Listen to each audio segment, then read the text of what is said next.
Table or truth?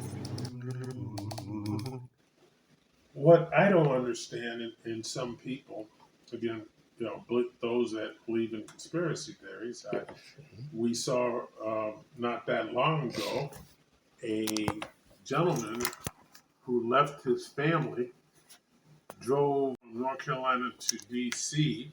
Yep. and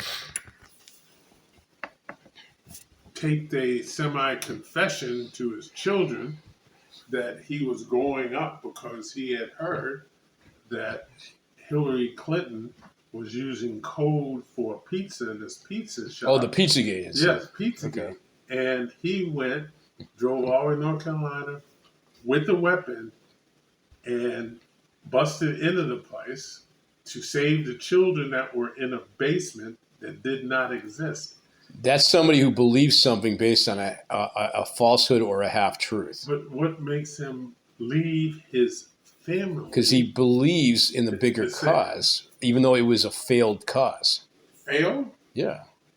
Well, it was clearly no Pizzagate, right? No, I'm assuming there were no children. There is no Bohemian Grove. Again, there's no real. That Democrats. There's no Jeffrey Epstein's or anything. Right. Okay, that's a smaller house going bigger, but we can go with that. I mean, in all fairness, all of it's bullshit.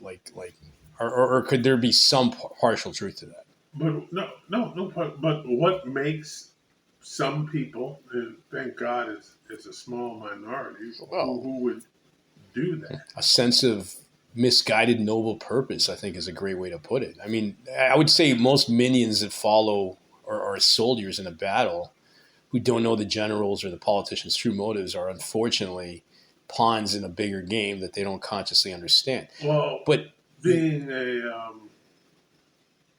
veteran, yep, that's different. They're just not following someone because they said weapons of mass destruction, and then you find out that wasn't really a case in Iraq. I mean, you didn't know any better. It was a noble cause. I knew it at the time. You might have, but the other people. I said it was ridiculous. And other people did exactly what Bush was being pushed by the Hawks. American sniper. Some people didn't. It just was unbelievable. And is that person in the wrong because they were willing to trust the higher authorities who supposedly had a greater consciousness of everything going on?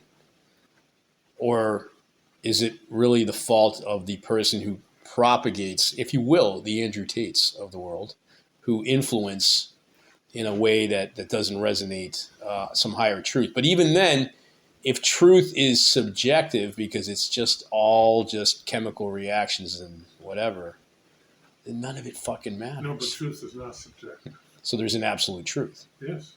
Laws of physics and I guess principles of chemistry. Or facts. Well, no, facts are truth, but they're a lower inertial reference frame because facts that are made by humans, like man-made facts, may not resonate actually absolute truths. No, but Nazi Germany is a great example. Saddam Hussein having weapons of mass destruction was not a fact. No, it wasn't. We found out it wasn't, but prior to them going into those depots, they really believed that was a truth and a fact in their head. Yeah, they did. The soldiers that were willing to infiltrate the soldiers were ordered to do that in a military structure. From their reference frame, you were given your orders. And yeah. So you were ordered to go into Iraq. Well, from their reference frame, it was a truth, but it wasn't an absolute truth. No. The claim for the weapons of mass destruction weren't for the soldiers. No, I know that, but in their for Congress, so that they could create a deep state influence in the Middle East. Declare war on Iraq. Right. While we should have been in Afghanistan, where we were, he decided to do a second battle because there were Hawks that wanted to take out Saddam Hussein while we were in the neighborhood. But you get what I'm saying, though. Like at the end of what they ended up doing, obviously, was they destabilized the Middle East. Okay. We had Saddam Hussein after Desert Storm canned. Took out half his military. All he had was the Crimson Guard or whatever they call themselves and that was fine. Crimson Guard. You're thinking G.I. Joe, man. I can't think. It was That's the Crimson Twins, dude. no Crimson Twins. Remember Tomax and Samot? They used to run Extensive I can't Enterprise. think of what his Republican Guard, whatever they call themselves. But that's all he had left. We had again taken out half his military in Desert Storm, so he was fine. Iran was going to be okay because they were worried about Iraq, and then so we were going to deal with Afghanistan and the Taliban. That's the way the Middle East was until Bush decided. Well, I blame him and Cheney. Right. Cheney was pushing it that they wanted Saddam Hussein out. And Okay, but that's just based on what might and exploitation. Might and exploitation. That's not necessarily truth, though. Like truth from the sense of health and wellness. A lot of people got screwed because of that decision. A lot of people lost their lives because they chose to trust what they thought were people that were stewards of bigger truths. Now, if I may, at this point of the conversation, I'm almost tempted to sideline this and go straight into the Crimson Guards and G.I. Joe theme and ask you if you've ever heard of the Bogandoff Brothers. But I'm almost afraid that if I go into that, I have not. we could even wrap up the combo by this. But The Bogandoff Brothers? are they Bogandoff Brothers? When I think of the Crimson Guard from G.I. Joe, and I think of their leaders, the Crimson Twins, like in the cartoons. Remember those guys? I wasn't a big G.I. Joe fan. Let's look on the internet here. Not G.I. Joe, but the Bogandoff Brothers. Let me see if I can look them up. I believe, unfortunately they passed away recently. But you want to talk about Both the brothers passed away? Yeah, you want to talk about strange memes on the internet. Igor and Grichna Bogandoff. They were like barons from like somewhere in Europe. And I guess the recurring sort of theme was people wanted to really believe that these guys were like the secret end of the rainbow Illuminatis, because like they were like counts or barons in like somewhere in Europe. They were both physicists. They had a show in France for a bit, and they were let me just show you a picture. Like they didn't look like they were of this world. If you think of the Illuminati, this is what you start to like. When you go deep enough into the Matrix, this is what you end up in. And they're both dead? Unfortunately, yes. And I say that because I was a fan of them, I guess for all the wrong reasons, but, I just love the idea that, like... They were French. Yeah, they were French, yeah. But read up on them. But they were French. If Tomax and Samot were real, my point is, if the Crimson Guard were real, like in the real world, like G.I. Joe is real... Do you know how they died? Crimson Twins in real life. Do you know how they died? COVID? I don't know. Do you know how they died? No, you just say, yeah. How do you know how they died? I thought you know who they were. Eccentric French twins die of COVID-19 after refusing the vaccine. They were 72, though. And I hear a lot of elites actually refuse the vaccine, so I'm not really going to begrudge them on that, but whatever. They're free to do as they will. The chemicals inserted that they may have partaken may not have helped the situation. Not to make light of it, I'm just saying. But if Tomax and Samot were real, I swear this is what I think of right here. You know what I'm talking about, right? You think those guys were aliens? Well, the conspiracy theorist inside of me wants to go down that rabbit hole. I know they're not really aliens. I know they're just dudes. I know they're probably not even Illuminati. But the world is so boring. You keep talking about them in the present tense. Well, I want to believe they're still alive, but they're not. Like Tupac, the Bogandoff twins, my friend Hamill, that kind of stuff. Tupac is still alive? No, I'm saying I want to believe he is. I want to believe he's alive. I want to believe my late friend Hamill's alive, right? And I want to believe these guys are alive.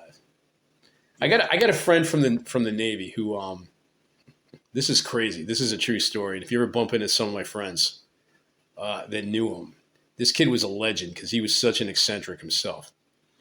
And how do I put this? All right, so Hamill joined the Navy and became like I guess he was 8 years in the Navy, and he ended up being like a junior commander at a naval, in a base, right? And I guess he had some, skeletons in his closet that like were just tough on him. So psychologically, he was going through some stuff, but nobody knew. I remember seeing him 2 weeks before he passed. And when I mean passed, I mean he disappeared. And I got a call from our friend Strader, and he's like, "Dude, have you heard of Hamill? Anybody know where he is?" Or like, "No." Like, it's weird. He went to the Berkshires and he never came back. And I was like, that is weird. Was he still in the Navy? He was taking a leave for the time being, and he all I remember is that He went AWOL? the week before, he wasn't going AWOL yet, but obviously he's AWOL now. The week before, he took his son up north from Virginia, I believe it was, so he could see snow for the first time. So it was almost like, I remember my buddy was having like sort of like an existential crisis, right? But I didn't think much of it. And he warned that strange things were going to happen in the near future, which was kind of eerie because if you think about it, this was maybe a year or two before COVID. And then he ended up like taking a trip by himself, like to the Berkshires. And my friend Strader, after 2 days, like, "Hey, have you heard of him?" I'm like, "No, I wonder what happened." So after like, I think the third day, like finally people went to go look for him. There was a car that was left by a bridge somewhere by a river out in like Western Mass. And apparently it was Campbell's car. Like it was the car he had. And nobody ever found his body, ever. Like, which is weird because you think you'd find the body washed up on shore or whatever, right? So the optimistic side of me is like, Hamill's out there with Tupac somewhere. I don't know. Like he's just doing some weird covert operation. I don't know what the hell is going on. I do know, though, that at his wake, it's probably one of the most surreal things I've ever seen in my life. Hundreds of people showed up to this thing. In fact, it was so long, telling Hamill stories like Forrest Gump, that the staff had to kick us out of the place, like after like 8 hours or something crazy. And I remember like his stories were just so out there that like a military base commander that was stationed in Europe flew all the way here to pay his respects. And even he told us a classic Hamill story. He's like, "Yeah, Brian's probably the only guy that could have convinced me to do this." And he said, when I was running the base, we had a bunch of officers like in an office staff, like, and he had an office that had like the glass windows all around, so he could see everybody doing work.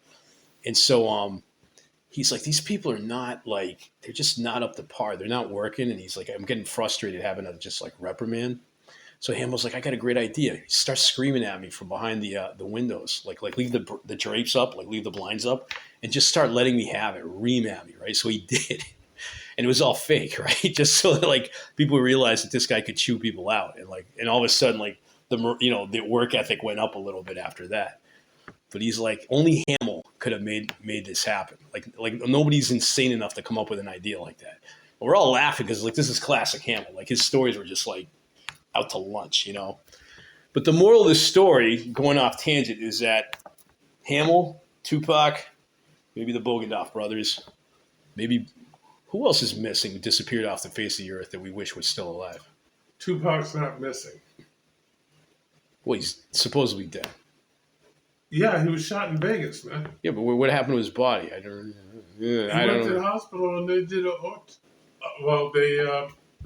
he ended up in the morgue and then buried. So he's buried somewhere. There's a grave site somewhere. Yes. Where is it? Let's look it up. I'd like to look this up. Probably in California. That's where his mother was. Well, let's see. Tupac's grave. I'm surprised it never occurred to me to just look up at the.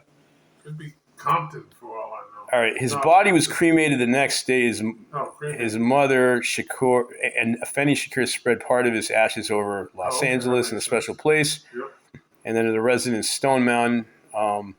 All right, well, that solves that mystery. All you have to do is go online. But see, this shit's not going to be possible in a few years because of deepfakes, see? And I think this is where we should just leave the conversation for the time being. All right. It is officially 9:20. Okay. I hope you enjoyed this episode of Ments of, what do we call this thing? What would be a good name for this show, do you think, or this podcast? I thought you had one. Well, I have the skeptical truth seeker, but I don't think we're that skeptical here. We're actually pretty reasonable. Right. The Truth Seekers Club. Well, that was. You have something about truth seekers in your brain.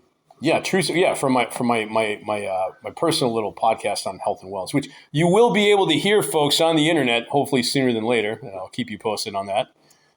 Stay tuned for some more details on where to find it. www. Skeptical Truth Seekers Club. I think that's Truth Seekers Club. Yeah. I don't even know. We're working on that in a bit. But we need a name for this that just resonates. What would be good, Sarah? What would be a good name for this? This Insane in the membrane. Insane in the. I don't think we're insane though. I think we're. I mean, I like it. Is politics central to this? No. Oh, you mean the Skeptical Truth Seekers Club? No, I said politics central. Politics central. It sounds so cookie cutter though. I'm like, isn't that already used? I like insane in the membrane. Self-centered politics? No. We talk about. And, wait a minute. Who's saying insane in the membrane? Cypress Hill. You weren't supposed to say it? Oh shit! Sorry, man. I didn't know. I thought you were just rhetorically asking, like the universe. You saw me turn. Yeah, but I didn't know. I didn't think she'd know. No offense. Well, I was challenging her. Yeah, she doesn't know. She's just like, no offense. No, I'm just she saying. came out insane in the membrane. Well, everybody knows the song, but okay, who's saying "Insane in the Membrane"? Well, now I know what it's called. Right. I mean, I wasn't not listening. But there you go. Now I know. So she didn't know. So I just felt like. Well, no, she was. You saw her. Well, no, you didn't. You just jumped out there. I was. I had the football Patriots game on. Oh yeah, the Tom Brady one where he never actually played, but for some reason it became like this major hallmark in. Well, they had a tribute to Tom Brady at halftime. Okay. I guess. So did he do anything amazing, or was it just like waving? Like, did he do that nervous like wave where your arms like a windshield wiper? And was well, I understand because they didn't show it on TV at halftime, right? Because CBS Central was covering all the games, but evidently it was well received, and then they did a tribute probably on the largest screen in sports history, whatever. And so they had a video for him in the whole 9 yards, and he got some accolades. But so I had it at work on the screen, so I had it paused, and I had a couple of people in the office, two other shift managers, and so after we had our discussion, right, I started it up again, right? So 7-7, going in the second quarter. And one of them turned around and says, "Oh, I apologize. It was a Thursday night game, the first game of the season. It was Detroit against Kansas City." Right. So again, the game was tied. He turned around and said, "Yeah, it was something else that Detroit won." And I go, "I don't believe you just did it. You see, I have it on the television." You see what the score is. You saw that I started up, which means that I purposely did not watch any news so I can enjoy the game the next day. It's like telling people that Darth Vader was Luke Skywalker's father at the beginning of Empire Strikes Back while you're waiting in line. Yeah, like that Simpsons. Yeah, that's. I hear you. That's That's called a think, right? Yeah, I don't usually use that term. Rihanna was also in the office. Yeah, she was probably pissed. No, she knew that Detroit had won, but she had watched the news the day before because this was on Friday morning, and she knew I was watching it and said nothing about it. Yeah, because she gets it. To be fair, Rihanna's good like that. She gets it. She knows how to play the game. She knows. I don't know if you knew. I hired Rihanna. Well, congratulations. She was a great addition to the. To the atmosphere here at Worcester Airport. I hired her from Massport. I hired her. Like way back? When I was communications center manager before I returned to Worcester, my second trip. Okay, yeah, no, she's good at what she does. Yeah. All thumbs up on that. Now, what I was thinking? I think a good name for our show, because let's see, we talk about politics, fair enough, indirectly. We seem to talk about I'd say science to a point, trying to understand truths, which is fair. That's the spirit of real truth and seeking of wisdom and through science. And we like to drink beers. Therefore, I think we should call this show Black Holes and Bungholes. In the last... I see a head shake in the back there. In the last month and a half or 2 months, I've only had 2 beers. Well, yeah, the Spencer Ale, Trappers and beers guess where I had them? here. Well, maybe this could be a place where people can donate their beers and we can try them out and just hotbox it like a little bit, if you will, with Tyson. You know, I'm getting a devil sign. What are we doing? What happened? No, no, we're not going to be smoking weed. We're not smoking weed. We're just going to drink a couple beers. Insane in the membrane. Yeah, like we don't have to. Yeah, we don't have to smoke weed. It's fine. I'm not trying to promote Well, that. if you don't smoke weed, you're not hotboxing. If you're Truth hotboxing, membrane. you're All right. smoking weed. I'm just trying to compare the potentiality of the show, which is, again, nowhere as glamorous as Mike Tyson's show. No disrespect. But I think the fact that your name is Tyson. Sharing this video may give a friend a glimpse of hope.